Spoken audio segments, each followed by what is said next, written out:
Rightio guys, so we're here today. We're just about to get the crank in finally. It has been a whole day. It's been a bit of a mission. So obviously my plan was today after last night to get this bottom end together, which hasn't happened.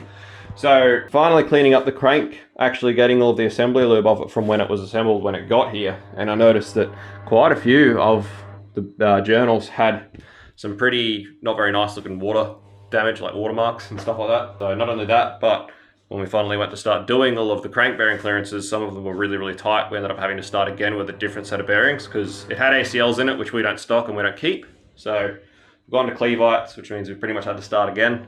So we started again with the mains. We got them all mint, which is perfect, but then had to spend quite a lot of time polishing up the crank journals, getting them all polished up and cleaned up, cleaning up the crank. And then because I sent it down to machining to get the Torrington thrust done with the ACLs, I'm pretty sure that he did machine the Torrington to sort of have around about the end float that we would look for or we would want. However, now that we've changed the bearings, we had to start again. So we did have to work the bearing down to get the end float right. So just between all the things we've had to deal with today, it's taken us pretty much literally all day to get to this point where the crank is just about ready to go in. We've got perfect amount of end float, perfect main clearances, and we've polished all the journals and polished everything out.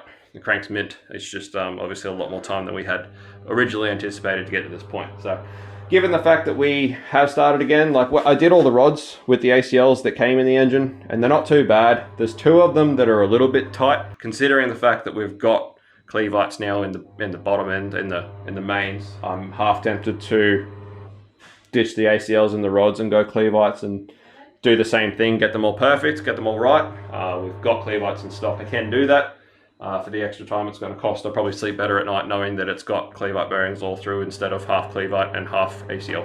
So might do that. But anyway, I just thought I'd make a little bit of content before we get this crank in. We haven't been making any content or filming or anything. It's just been work, slogging it through, getting it done. But we're about to lube this up, get the crank in for the final time, and that'll be that. It's only taken all day, so we'll get that done. There we are, guys. 1/8 counterweight Callies 4340 crank installed with our Torrington needle thrust. Happy days. So anyway, now we'll work on getting the rest of it together. Righto guys, more delays for the big rig. So it's Friday afternoon now, the day after we put the crank in. It's been one of those frustrating days where I ended up on the computer until like 2 o'clock in the afternoon. Those days happen quite often. Just the realities of small business. Now I thought I had a set of Clevites because I decided to change out the ACLs, seeing as we put Clevites in the mains. And I thought I had a set of standard, or half standard, half 1 thou over. I was wrong. They're actually half standard, half 1 thou under. So I don't have the bearings that I thought I had.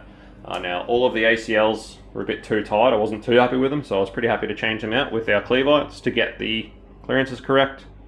Obviously I can't because they're not the bearings I thought I had. Tried running just standard Clevites and ended up with basically the exact same clearances as the ACLs, which is just a bit too tight.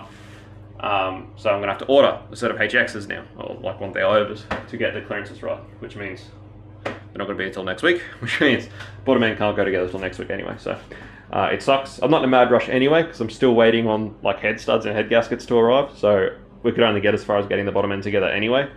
So it's not a mad rush. I was just hoping to at least be able to show the client the rotating assembly together this week, but that is no longer going to happen. But in the good news, I probably don't have to work Saturday tomorrow because I won't be getting this together. So anyway, get that on the big jobs. So we'll order some bearings and wait.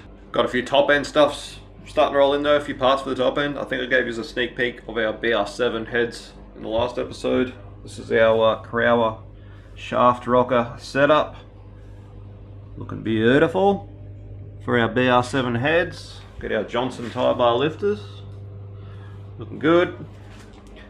Yeah, so between these and our BR7 heads, still waiting on some studs and head gaskets and some valve springs to get our heads together. So, but yeah, some very, very nice gear. Alright guys, so I finally have all the big ends done. Did sort all them out. Spent a lot of time just over Easter break fishing and getting everything right. Did end up fishing a lot to get them correct. A lot more than I would have thought I had to, considering the rods and the crank was very consistent and stuff. But anyway, managed to get them all. They're all between 2.9 and 3.2 thou, so all around that 3 thou, which is bang on what I wanted, and very happy with them now. So my plan was to start getting this bottom end completed this afternoon, which I will still do. And in the meantime, I got Bo onto getting our BR7 heads cleaned up and starting to assemble our heads with springs and all our valves and everything. Basically get Bo onto doing all our installed heights and starting to get these heads assembled while I get this bottom end together. Unfortunately, we've pulled these out of the box and gone to have a look, and hopefully that focuses for you. I don't know if it's going to. There is a big old crack. If it doesn't focus, I'll add some photos, but we've got one guide that's completely cracked through. Not a good time, not what you want. So that's going to be a bit of a problem. Obviously stuff happens, and this is probably a really good example in this video of shit happens. Doesn't matter what level you're working with and what parts you're working with, this sort of shit just happens. It's just part of this industry. It's just what happens. It's a real pain and it sucks, and it's not a super simple fix because we could just replace the one guide, but either way the port will have to be remachined to suit the guide. So obviously with the CNC port, I'm pretty sure the bottom of the valve guide is machined to suit. Not a simple quick process to get that amended or fixed, so a real pain. So my plan was to hopefully have this together tomorrow, heads on and everything, and pretty much ready to go into the car this week. So obviously this is going to be a problem for us. So at this stage I am just going to have to leave this. I'll get the bottom end together, get it as together as I can. There's still a lot to do. Still got to get the sump back on, look at what pump we're going to get, dry sump pump, all that sort of thing. But at this stage we're going to work on using a dummy block in the car and get something in the car, because we have to get started on the car side of things because we're running out of time with how long this is sort of taking. So this engine's just going to have to stay out, and we'll start sorting out a dummy engine for the car to get something in there, and we'll talk to Next Gen Engineering. So like I said, I believe these are the factory guides that come in these heads. I don't believe it's anything to do with Next Gen Engineering. It's not their problem. Well, it sort of is their problem, but not their fault.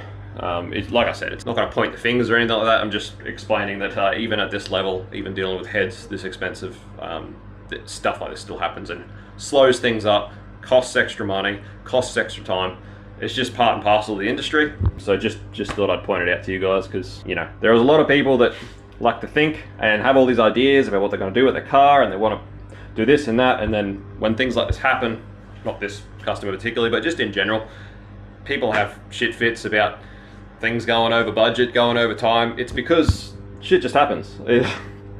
It's just this industry. There's not a lot that can be done about it except for just to amend it, fix it, do what we can. It's frustrating and annoying, but it just is. I'm going to keep going with getting these pistons and rods and everything else in this, get the bottom end finished off.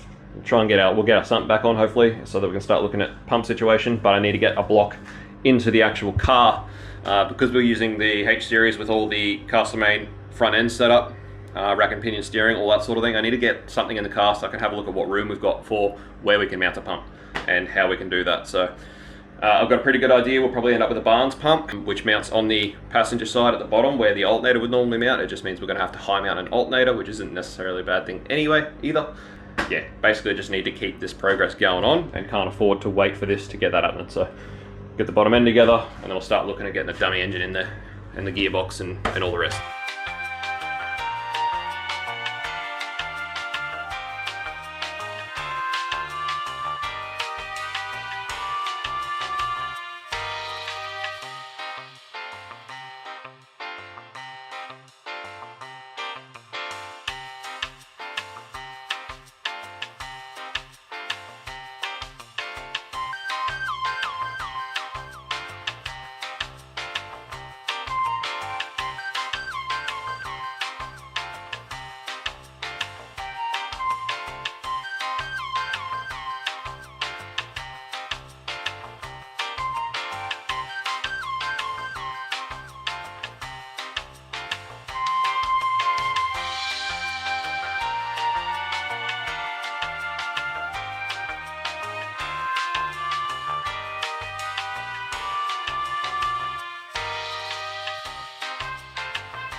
Alright guys, so here we are, late into the night. It has been a horrid day all around. Rex is also here, working on the cruiser. It's not late in the night yet.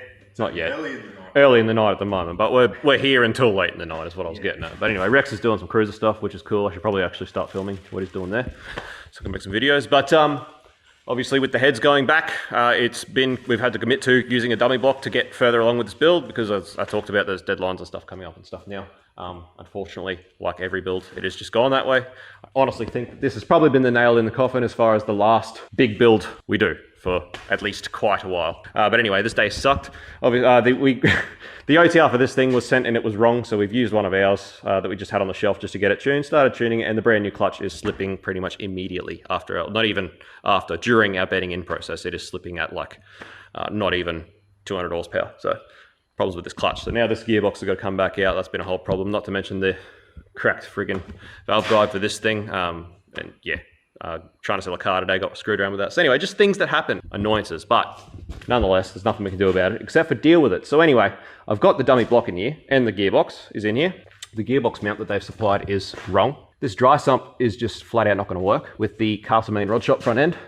So lucky I didn't just do the old assume and order a pump and things like that, which is what someone's been telling me to do. But it's not going to work. These mounts, the way these mounts are, neither of the pumps I was looking at are going to work anyway, because the mounts are too close to the front of the block. And yeah, this sump is just flat out not going to work at all because of the power steering rack. So even if we were to block the front port and just run it as a 3-stage, which would be the ideal solution, we can't, because we won't be able to get power steering the way this rack is.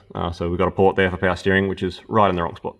Literally couldn't be in more of a wrong spot. I'm actually somewhat surprised at this Castlemaine kit that port is where it is, period, considering that even with the LS sump, like a rear sump, that's still not going to work the way it is. So yeah, we've got some dramas we're going to have to overcome. More dramas, more stuff for this industry. Anyway, it is what it is. I keep telling people this industry is not like any sort of general mechanical industry, and the more aftermarket, the more custom stuff that you're trying to do, the more of this crap that you have to deal with.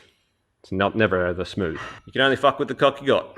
So we're just gonna have to deal with it. That's all we can do, and figure out another solution. So at this stage, I'm thinking if we can talk to Velocity and get a sump that's literally the other way, the other direction, because if we've got this slope on this side, it should be enough for us to get a banjo bolt in that fitting on the pump. Plus, then obviously we've got our 4 stages off this side. But that is going to be one solution. We still need to figure out a solution for a pump that's going to work with these engine mounts, etc. A lot to do, a lot of things change when you go dry sump. There's a big difference from what the build was originally meant to be as far as the dry sump system goes. So yeah, this is going to be difficult. Anyway, we'll start looking into what we can fit, what's going to work, and start having a look. In the meantime, I'll probably get some dummy heads on this engine and start dummying up our crank support for the blower, and start looking at how our accessory drives are going to end up. Yeah, somehow we've got to fit all these accessories on here and a dry sump pump somewhere. So yeehaw, good fun.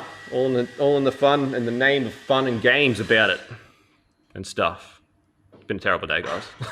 Anyway, as far as the actual crack in the guide goes, Tremaniac Racing / Next Gen Engineering, who does all the head portings for us, who actually sourced the head for us, even though I believe that would have been cracked likely from Brodix, I don't believe that it would have cracked in their process of CNCing or anything. It's just something that obviously Brodix CQ missed.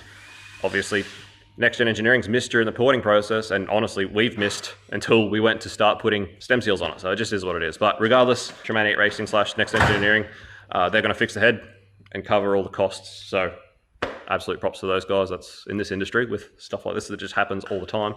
That's all you can do, is how you deal with situations is, that's it. It's shit happens. It just happens. So anyway, all good there. That's going to get sorted. It should be back within the next 2 weeks. In the meantime, obviously, we're going to have our work cut out for us trying to figure out some solutions to what we're going to do with this, with the dummy block in there. So yeah, plenty to go.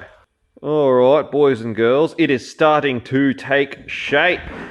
Yeehaw, look at that. So it is now actually late into the night, but managed to piece together most of this blower kit, tried to figure out sort of what they were doing with it before. I think I've mostly managed to get it mostly sorted out. I'm not 100% sure though, but that's about what I figure they must have been doing. And as far as the rest of the snout support, they must have had some sort of custom bracket to run what I assume must have been an alternator down here, is what I'm assuming. And they must have had some sort of custom bracketry, and they've got the sideless set up, and I had to cut a bit of booker rod to sort that out.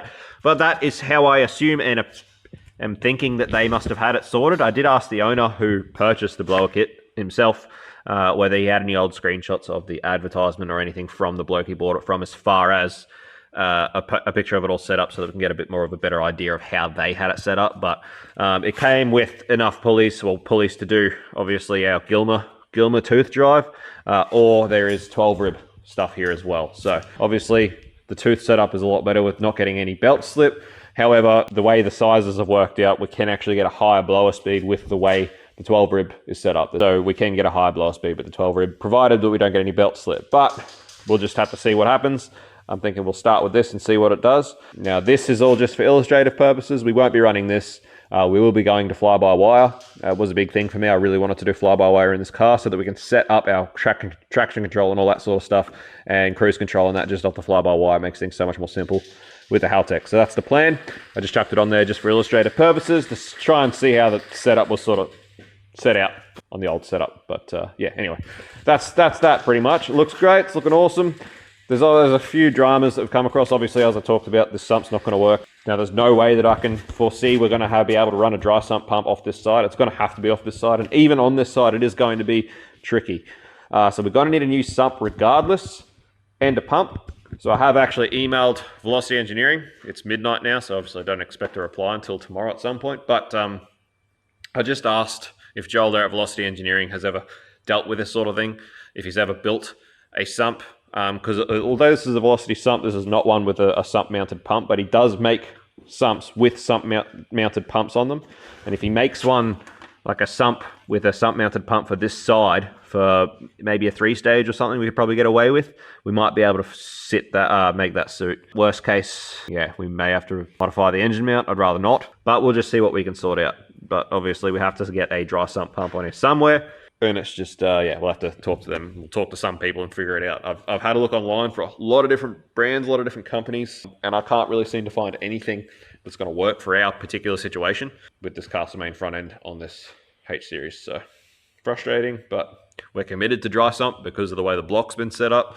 We can't not dry sump unless we do a wet sump with an external pump. So either way, we need to figure out how we're going to get an external oil pump on the thing one way or another. So if we're going to do it, we may as well go dry sump, because we need to find a way to put a pump on this thing one way or another. So anyway, hopefully we can sort that out as a solution. But yeah, apart from that, I reckon our Castlemaine Rod Shop high mount AC setup is going to be the go, and we need to sort out an alternator, hopefully high mounts on this side. So this won't be a problem because we can remake this however we need to with our fly-by-wire setup. But hopefully we'll get a high mount alt somewhere up here, high mount AC, factory water pump, la-da-da, and that'll be obviously back one.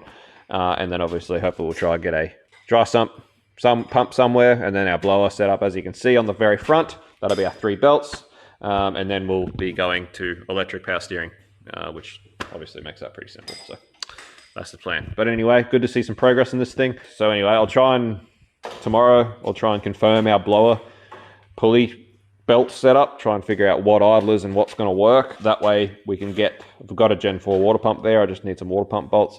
We can get a water pump on it and then work out exactly what layout's going to work as far as our water pump goes, and then we can get the bloke who's meant to be doing the radiator on to getting the radiator built, and basically just start ticking along with things that are going to have to get done and worked out. And unfortunately, once it leaves us, it's going back to fab to get the inner tubs done for the front, which makes it really hard for us as far as mounting and doing things in the engine bay at the moment. It's going to be quite difficult, but at the moment, the biggest thing at this stage is trying to get this dry sump issue sorted out. Anyway, it's been a good night, a lot of good progress. Thanks for watching, as always, guys. And yeah, we'll keep you updated. This build's going to be cracking along a lot quicker now. It's been a little bit slow the past couple of weeks just because of other stuff that we've had going on and waiting for things and etc. But at this stage, it's pretty much full steam ahead with this thing. So lots to do. We're going to be wiring the whole car. We've got an R5, Nexus R5 and a PDM16.